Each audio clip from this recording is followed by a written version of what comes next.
పక్క పేగులొక్కటై దోపిడింక సాగదంటూ ఎర్ర జెండ భుజానెట్టి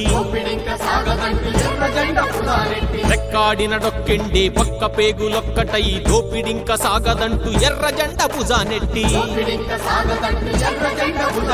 వ్యవసాయ కార్మిక సంఘం ఇది సుందరయ్య చూపిన మార్గం. వ్యవసాయ కార్మిక సంఘం ఇది సుందరయ్య చూపిన మార్గం.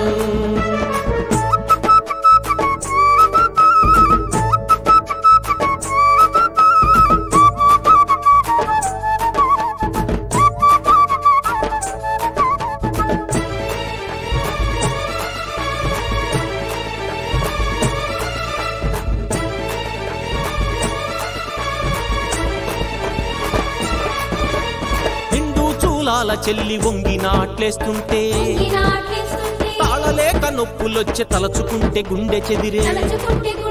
విశ్రాంతి లేని బతుకు కడుపు నిండా లేదు మెతుకు. ధాన్యరాశులు పండించి భూస్వాముల పురులు నింపే. కొంత భూమి లేని బ్రతుకు నరకమాయే. మిగులు భూమి పంచమంటూ ఉద్యమించే.